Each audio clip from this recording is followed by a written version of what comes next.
Muchachos y muchachas, Peter Nygard has been arrested. For those of you who don't know who he is, he's a big-time fashion mogul.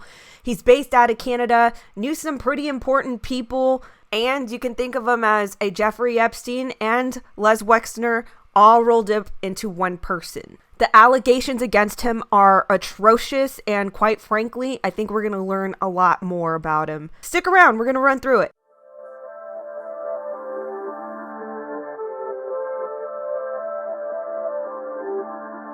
On November 6th, China launched the world's first 6G satellite. That's 6G, people.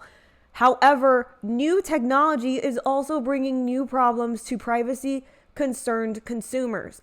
Data tracking and privacy breaches are a bigger problem more than ever. I do whatever I can to make sure my information stays private online.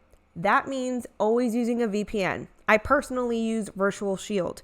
Keeping Virtual Shield on ensures that I can hide my location online, prevent advertisers from building profiles on me, and allows me to surf the web anonymously. Try Virtual Shield for yourself for free for 30 days and experience true online protection. You also can get 50% off for life if you try Virtual Shield during their limited time holiday season special. That lets you save up to 50% for life. So, what do you have to lose? Click the link in my description below so you can try Virtual Shield for yourself today. So, as I stated, Peter Nygard was arrested in Canada, and to be honest with you, I really didn't think too much about it. The first time that I heard about Peter Nygard was last year, I believe, doing the Daily Traffic, which is Daily Trafficking News. That's how I first came to learn who Peter Nygard ever was. But what I didn't realize is that Peter Nygard was actually being extradited to the United States. This is directly from justice.gov, Southern District of New York. Keep note of that because we're going to talk about that too. Canadian fashion executive Peter J. Nygard charged with sex trafficking and racketeering offenses. And this showcases the allegations that are being brought against him. Let's detail.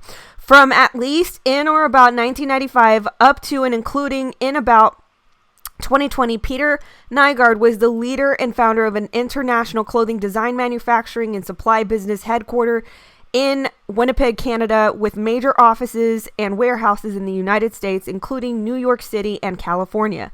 Nygard operated a constellation of corporate entities organized in various countries, the employees' funds and other resources to recruit and maintain adult and minor age female victims for Nygard's sexual gratification and the sexual gratification, get this, of his friends and business associates. Peter Nygard and his co-conspirators, including Nygard Group employees, used force, fraud, and coercion to cause women and minors to have sex with Nygard and others. Nygard frequently targeted women and minor-aged girls who came from disadvantaged economic backgrounds and or those who had a history of abuse. He controlled his victims through threats, false promises of modeling opportunities and other career advancement, financial support, and other coercive means, including constant surveillance, restrictions of movement, and physical isolation. Nygard forcibly sexually assaulted some of his victims. Other victims were forcibly assaulted by Nygard's associates or drugged to ensure their compliance with his sexual demands. Nygard maintained personal and quasi-professional relationships with certain of his victims, whom he referred to as his girlfriends or assistants. Nygard required these girlfriends to travel and stay with him regularly to engage in sexual activity and his direction, including Nygard with each other and with others, and to recruit women and minor-aged girls from Nygard to have sex with. Nygard maintained personal and quasi-professional relationships with certain of his victims, whom he referred to as girlfriends or assistants. Nygard required these girlfriends to travel and stay with him regularly to engage in sexual activity at his direction, including with Nygard, with each other, and with others, and to recruit new women, minor-aged girls for Nygard to have sex with. Nygard controlled these girlfriends through a variety of means, including force, fraud, and coercion, sex trafficking. At times, Nygard and his associates provided illegal drugs and alcohol to girlfriends before sexual activity and threatened or berated girlfriends if they did not agree to participate. Nygard sometimes forcibly assaulted girlfriends and who did not comply with Nygard's sexual demands or caused others to do so. He dictated their daily activities of the girlfriends and details of their appearance. Girlfriends who were under constant surveillance by Nygard and his associates were not permitted to leave the premises without Nygard's express permission. These were the tools that he used to recruit women and minors for sex. Events hosted at Nygard's properties at Marina del Rey, California, and in the Bahamas, including so-called pamper parties named for free food, drink, and spa services that Nygard made available. Nygard frequently used girlfriend or other employees to approach a chosen woman or girl to indicate his interest in sex. Nygard engaged in sexual activity with the victim on the premises and paid her cash. Some unwilling participants, including minors, get this, were drugged to force their compliance with his sexual demands. Other victims had no advance warning of Nygard's interest in sexual activity before being lured to a secluded area of the property where Nygard used physical force or psychological pressure to coerce sex. Sex and swingers clubs where Nygard directed and pressured girlfriends through manipulation, intimidation, degradation, threats, and on occasion forced to engage in sex with other men in order to facilitate Nygard having sex with other women and for his own sexual gratification. Sexual swaps with male friends and business associates who would bring Nygard a date for sex in exchange for sexual access to one of Nygard's girlfriends. Nygard did not inform girlfriends in advance that he would trade them for sex and often used manipulation, intimidation, degradation, and threats to ensure compliance.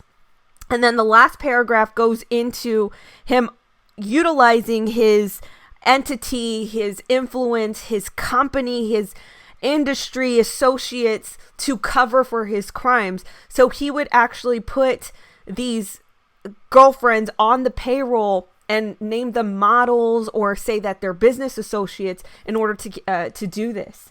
So the reason why I find this particularly interesting and why I think that it might tie into some bigger things is because number one, yeah, he knew a lot of important people. I'm going to also detail into that.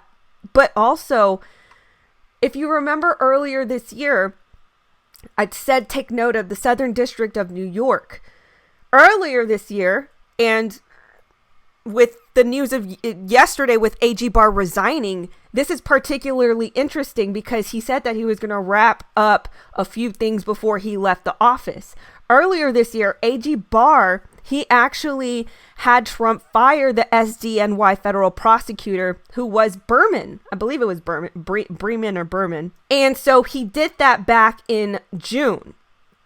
So it's just interesting timing that, you know, with the resignation of Barr yesterday, noting that he was going to finish up some tasks that were important to the White House, as well as bringing in a new attorney, a new prosecutor, that this is happening the day after. So that happened back in June. Right before this happened, because this happened in June, where A.G. Barr had that prosecutor fired. A month before that, it was reported that his employees, Nygard's employees, were trying to scrub the computers amid the FBI raid. So is it that they raided the office, found something out? Because this was, look at the date on this report. It was in May that this happened, that the employees were trying to scrub the computers, his very employees. What did we learn in today's release?